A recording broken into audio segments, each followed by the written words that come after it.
semuanya, kali ini kami kelompok kecil 1 dari kelompok 4, angkatan 38, akan mempresentasikan tentang analisa isu global Astacita keempat pembangunan SDM.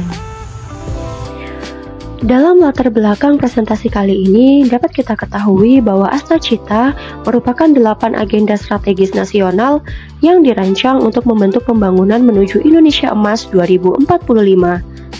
Salah satu pilar utamanya adalah peningkatan kualitas sumber daya manusia melalui pendidikan serta pelatihan yang merata, berkualitas, berbasis teknologi, berorientasi pada kebutuhan masa depan. Pendidikan harus bersifat inklusif, memberikan kesempatan yang setara kepada seluruh warga negara Indonesia tanpa adanya diskriminasi.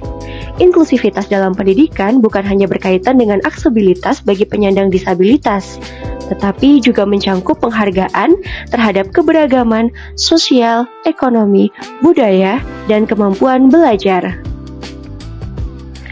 Astacita keempat menekankan pada beberapa faktor. Yang pertama, peningkatan mutu pendidikan. Yang kedua, pengembangan sains dan teknologi. Yang ketiga, kesetaraan gender dan pemberdayaan perempuan. Yang keempat, peningkatan pelayanan kesehatan. Dan yang terakhir, peningkatan akses dan kesempatan bagi para penyandang disabilitas. Fokus isu kesenjangan kualitas mutu pendidikan pada daerah 3T, khususnya di wilayah Kecamatan Amphoang, Kabupaten Kupang, Nusa Tenggara Timur. Fakta-faktanya, yang pertama ada faktor geografis, lokasi sekolah berada di wilayah terisolasir. Yang kedua, tidak meratanya kualitas guru. Yang ketiga, keterbatasan perangkat digital. Dan yang keempat, ketidaksesuaian kurikulum kaitan dengan Astacita keempat. Kemudian ada identifikasi isu menggunakan metode Pantelix, melibatkan 5 unsur. Yang pertama, pemerintah, kebijakan dan program peningkatan kualitas mutu pendidikan belum merata pada daerah 3T. Yang kedua, akademisi kurangnya kolaborasi dalam peningkatan kualitas mutu pendidikan pada daerah 3T. Yang ketiga, swasta, dukungan teknologi pada daerah 3T belum merata. Yang keempat, masyarakat, kesenjangan ekonomi masyarakat mengakibatkan anak-anak di wilayah tersebut kesulitan mencapai pendidikan yang diinginkan. Yang kelima, media, kurangnya literasi dan sosialisasi pendidikan bagi masyarakat di daerah 3T. Benar. Analisis isu. Metode yang digunakan yaitu SWOT. Pertama, strike kekuatan. Faktor internal yang menjadi keunggulan meliputi semangat belajar siswa cukup tinggi, guru memiliki dedikasi yang kuat meskipun berada di daerah terpencil, hubungan sosial masyarakat dan sekolah cukup erat, dan tersedianya dana BOS untuk mendukung operasional sekolah.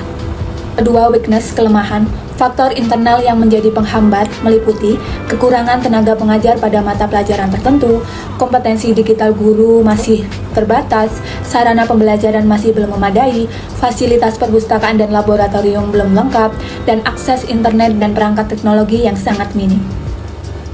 Yang ketiga, opportunities, peluang. Faktor eksternal yang dapat dimanfaatkan meliputi program digitalisasi pendidikan dari pemerintah, beasiswa bagi siswa dan guru, kerjasama dengan perguruan tinggi dan lembaga pendidikan, dan perkembangan teknologi pembelajaran daring. Yang keempat, threats, ancaman. Faktor eksternal yang berpotensi penghambat meliputi kondisi geografis yang sulit dijangkau, ketimpangan pembangunan antara daerah perkotaan dan perdesaan, resiko putus sekolah akibat kondisi ekonomi keluarga, perkembangan teknologi yang tidak diimbangi, kemampuan SDM masyarakat setempat. D. Tabel alternatif penyelesaian masalah berdasarkan isu kesenjangan kualitas mutu pendidikan pada daerah 3T, khususnya di wilayah Kecamatan Amphoang, Kabupaten Kupang, Nusa Tenggara Timur. Alternatif penyelesaian yang pertama ialah peningkatan kompetensi guru melalui pelatihan dan pendampingan. Tahapan setiap alternatifnya, yang pertama ialah identifikasi kebutuhan kompetensi guru, yang kedua menyelenggarakan pelatihan dan pembelajaran teknologi bagi guru, dan yang ketiga ialah pendampingan oleh pengawas atau mentor. Hasil yang diharapkan agar meningkatnya kompetensi guru dalam mengelola pembelajaran yang efektif, kreatif, dan inovatif. Para pihak yang terlibat ialah Dinas Pendidikan, pengawas sekolah, kepala sekolah, dan guru. Alternatif penyelesaian yang kedua ialah penguatan infrastruktur dan sarana prasarana pendidikan. Tahapan setiap alternatif yang pertama ialah pendataan kebutuhan sarana dan prasarana, yang kedua penyusunan usulan anggaran, yang ketiga pengadaan dan pembangunan fasilitas, dan yang keempat ialah monitoring pemanfaatan sarana. Hasil yang diharapkan agar tersedianya fasilitas belajar yang memadai sehingga proses pembelajaran dapat berjalan lebih optimal. Dan yang berikut, para pihak yang terlibat ialah pemerintah daerah, dinas pendidikan, sekolah, komite sekolah, dan kementerian terkait. Alternatif penyelesaian yang ketiga, optimalisasi pemanfaatan teknologi dan digitalisasi pendidikan. Tahapan setiap alternatif, yang pertama, penyediaan akses internet dan perangkat pendukung, yang kedua, pelatihan literasi digital, yang ketiga, pemanfaatan platform pembelajaran digital, dan yang keempat, monitoring penggunaan teknologi. Hasil yang diharapkan agar meningkatnya akses terhadap sumber belajar digital dan kualitas pembelajaran berbasis teknologi. Para pihak yang terlibat, dinas pendidikan, sekolah, guru, penyedia jaringan internet, dan juga pemerintah daerah. Alternatif penyelesaian yang keempat ialah penguatan program literasi dan numerasi siswa. Tahapan setiap alternatif, yang pertama, asesmen kemampuan awal siswa, yang kedua, penyusunan program literasi dan numerasi, yang ketiga, pelaksanaan kegiatan rutin, dan yang keempat, evaluasi perkembangan hasil belajar. Hasil yang diharapkan agar meningkatnya kemampuan literasi dan numerasi siswa sebagai kompetensi dasar pembelajaran. Para pihak yang terlibat, sekolah, guru, orang tua, dinas pendidikan, dan komunitas literasi. Alternatif penyelesaian yang kelima ialah peningkatan kompetensi guru melalui pelatihan dan pendampingan. Tahapan setiap alternatif, yang pertama, identifikasi kebutuhan kompetensi guru, yang kedua, menyelenggarakan pelatihan terkait pembelajaran dan teknologi bagi tenaga pengajar, yang ketiga, pendampingan oleh pengawas atau mentor, yang keempat, evaluasi hasil pelatihan secara berkala. Hasil yang diharapkan agar meningkatnya kompetensi guru dalam mengelola pembelajaran yang efektif, kreatif, dan juga inovatif.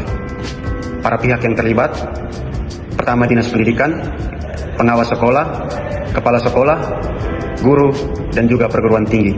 Jadi kesimpulannya, kesenjangan mutu pendidikan di Kecamatan Amphoang, Kabupaten Kupang, Nusa Tenggara Timur disebabkan oleh keterbatasan akses, sarana prasarana, teknologi, dan kualitas tenaga pendidik. Kondisi ini menjadi tantangan dalam mewujudkan Astacita keempat yang berfokus pada peningkatan mutu pendidikan dan kualitas sumber daya manusia melalui kolaborasi berbagai pihak serta pemanfaatan peluang yang ada seperti digitalisasi pendidikan dan peningkatan kompetensi guru. Kualitas pendidikan dapat ditingkatkan. Oleh karena itu diperlukan upaya yang berkelanjutan untuk menciptakan pemerataan pendidikan yang berkualitas. Dengan demikian, daerah 3T dapat menghasilkan SDM yang unggul dan berdaya saing menuju Indonesia Emas 2045.